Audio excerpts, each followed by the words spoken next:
Welcome back, team, and today we're going to discuss one of the scariest words in all of fitness, which is cardio. So, what is meant by cardio? Well, cardio normally refers to our cardiovascular system, and kind of in simple terms, it's just going to be like our tank, our energy, our ability to keep going under a certain amount of imposed stress. So a lot of people can over or undervalue this in terms of grappling. It is very important, but there are limitations to it. I'm going to kind of walk you through a little bit about cardio today, what I think is important and what you could work on. So first of all, let's just define cardio real quick. There's three types of cardio that we're going to be looking at. One is going to be called aerobic capacity work, and this is basically your ability to utilize oxygen as your primary energy source. It's essentially going to be around a kind of ongoing medium intensity workout, so something like jogging would be a good example of this. The benefits of it really are that it will enhance your capacity for training, and it will enhance your your recovery as well. And so essentially it would work both chronically and acutely. So if we do a bout of exercise and we've got a good aerobic base, if we were to stop and sit down, we'd recover more quickly. And also in between training sessions, having a good aerobic capacity will help you recover and adapt for your next session. Normally we would be doing this at around 60 to 80% of our heart rate, and we can sometimes refer to it as MISS, medium intensity steady state cardio. And it's usually, like I say, going to be done at a medium to low intensity for around 20 to 60 minutes. The next type of cardio that we talk about is lactic capacity, and this is the ability to sustain relatively high levels of effort for extended periods of time. So now we're talking about 30 to 45 seconds of an exercise, of an effort before we recover. You'll feel this a lot in grappling, where you start to get things like burn in the forearms or burn in the grip. And this is like the kind of waste products in the body building up, and we can often train that kind of skill during lactic training. The third and final is going to be alactic capacity. And alactic just means without the presence of lactic acid. So this is going to be repeated bouts of short burst high intensity exercise, normally 3 to 6 seconds, all out effort, and we usually need longer rest periods to recover. So think of this as that big takedown or that big lift or that explosive sweep. That's normally going to be utilizing an alactic system. So depending how you look at it, there's good news and bad news. For a grappler, we need all three of those energy systems at some point in time. We need our aerobic base to carry us through longer matches. If we were competing for 10, 15 minutes, we're going to need to constantly be able to maintain a decent level of heart rate. We're also going to have to be able to do lots of kind of isometric tension and medium bursts of energy, where we're going to start to build up lactic threshold in our body. And finally, we're going to need certain bouts of explosive movement, which is going to be our alactic system.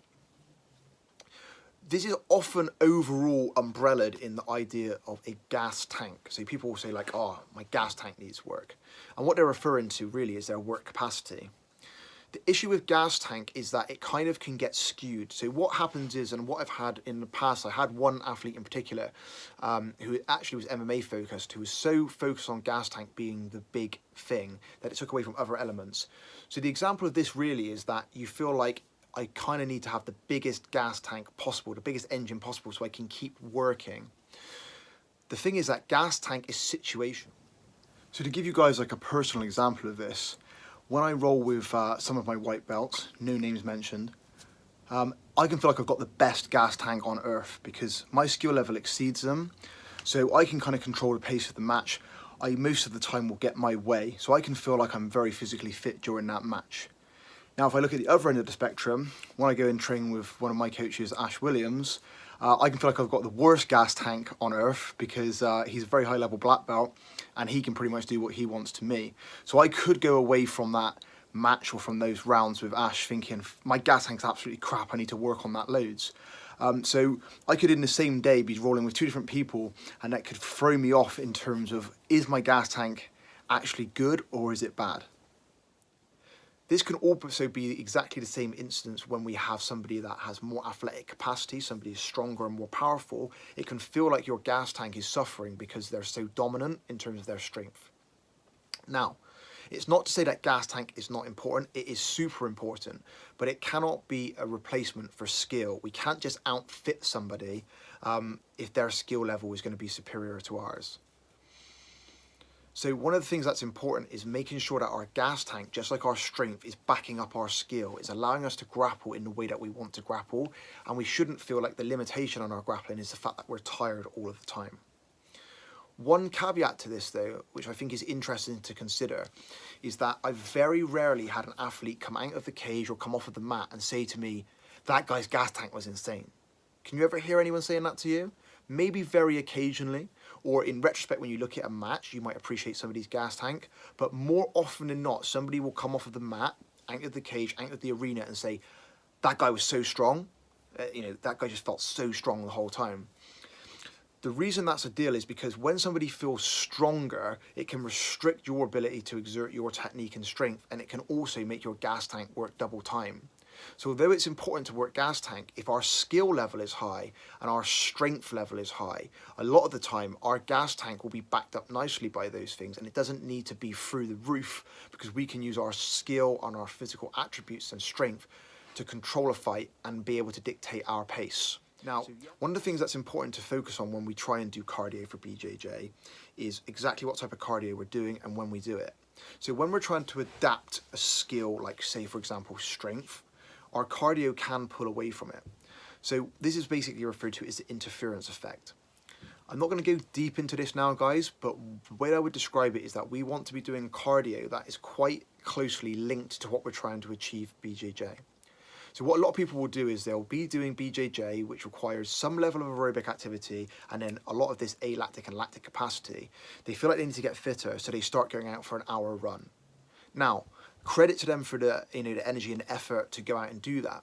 But does that hour run really replicate BJJ? And the answer is probably not. When we're grappling, whether it's wrestling, judo, Brazilian jiu-jitsu, our energy system works in a different way to if we were doing a steady state run. So although it might help one element, it might improve our aerobic capacity slightly, it's not going to affect the other two as kind of well. And also the issue is that it can pull us away from the adaptations we were trying to make. So if I think about alactic and lactic training, that is often developed more successfully through strength training or through circuit-based weight training. So if I'm doing that type of training, it's going to be slightly closer to what I'm trying to do with my BJJ. So what's important is that we always tailor the cardio to what we're talking about and what our main goal is. So one of the ways that you may have heard this referred to is GPP and SPP. And GPP is just general physical preparedness. And what that means is as an athlete, it's important that you have an overall good base of fitness and cardio. And this could be achieved by various kind of different activities. So it could be achieved by running, cycling, swimming, skipping, etc. Then we've got SPP, which is specific physical preparedness, and this is our specific training preparing us for our sport. These would be things like, drill work, sport-specific movements, sparring, etc.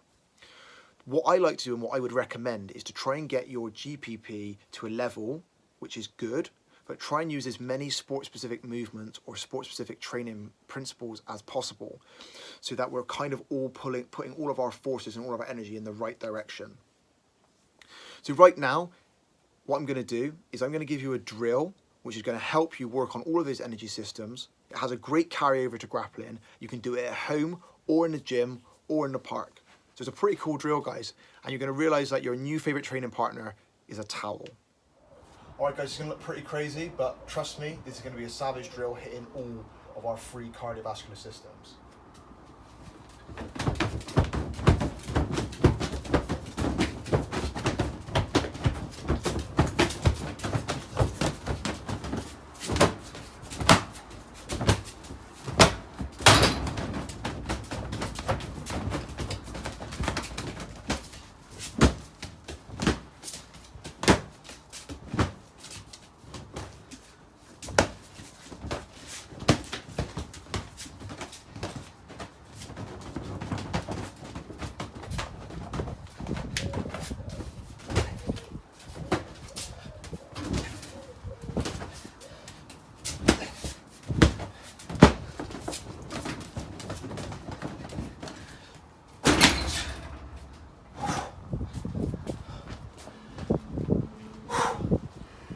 Absolutely knackering, guys.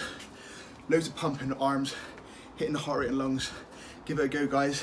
If you're brave enough, upload it to the group. So guys, hopefully you enjoyed that drill. Hopefully you got to see me make a bit of a fool of myself. but I can't stress how important that drill was. It's going to be working on our alactic capacity when we really blast it. When we start to slow down and we kind of go for short bursts of intensity, we work our lactic. And when we start to kind of drop our pace down and kind of recover and do our active recovery, we're working on our aerobic capacity. It's not the only drill you could do, guys, but if you borrow the principles of that drill, you can really start to make your cardio back up your grappling on the mats. Skill, strength, gas tank, are going to be pretty unstoppable.